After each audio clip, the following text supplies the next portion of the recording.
My name is Vuk Djokovic. I'm coming from Serbia. We are a relatively new think tank.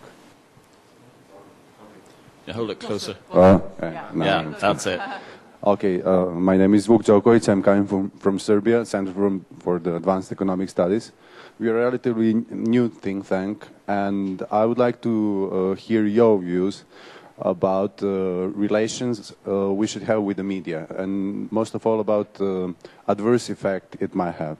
I mean, if you you're getting more and more popular, and media knows for you, and you're appearing in the newspapers, in the magazine, or on TV, whatever. But then you're coming maybe to that point where you find yourself overwhelmed by that there is too much media demand for your work, and you don't have that much work to place.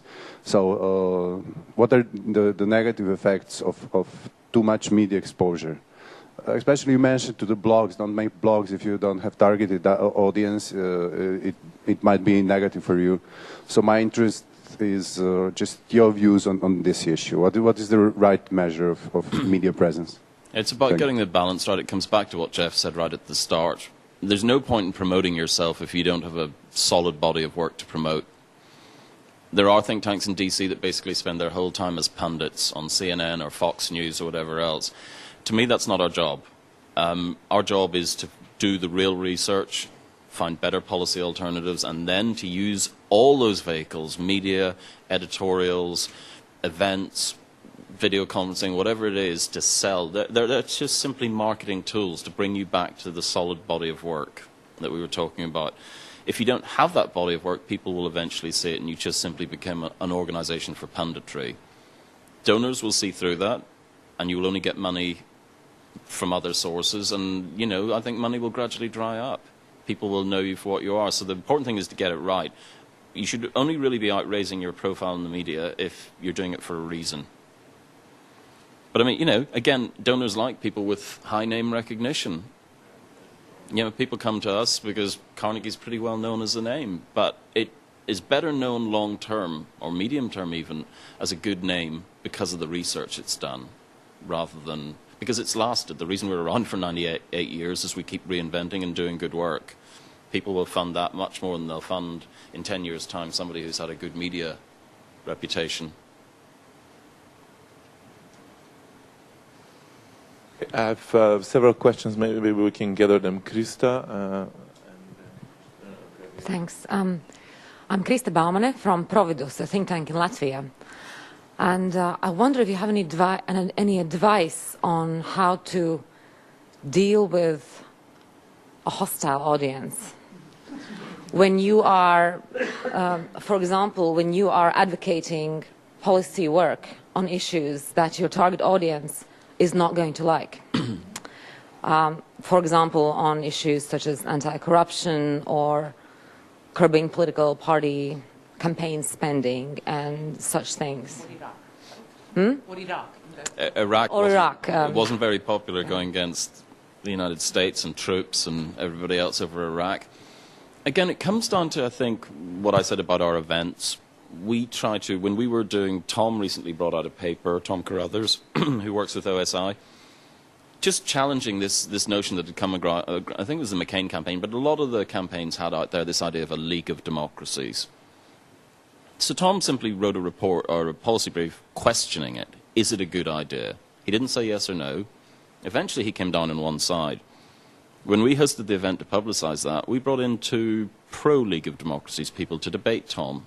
So again, you know, you have to try and deflate the anger, first of all, by making sure that those who are going to be angry have their point of view fairly represented and debated and discussed.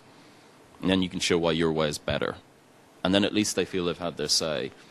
But I think the bottom line comes down to the quality of your research.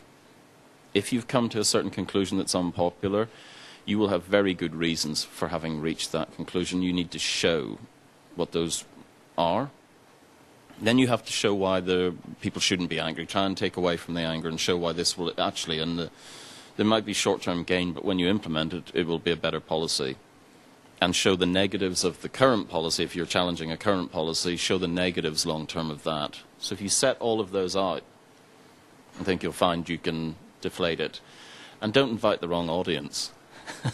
Make sure you invite some people who are going to support what you do. Get the balance right.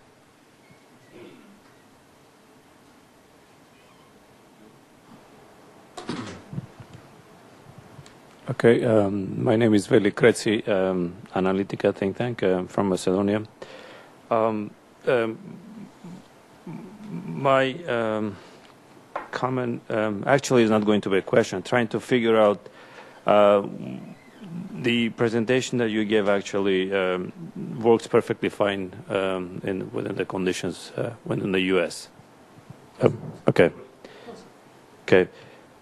So I'm trying to figure out some potential problems that we as a think tank, I'm speaking of Analytica, just to make it more practical, that we are facing is exactly what you mentioned, but you mentioned as a given you mentioned some terms as a given that you even did not spend time to describe a little bit. For example, what is the market? What do you do when you have an underdeveloped market? Which is, the decision making. There is no way even to figure out how the market works, let alone to speak of, to affecting the agenda setting and to affecting the decision makers with your policy analysis.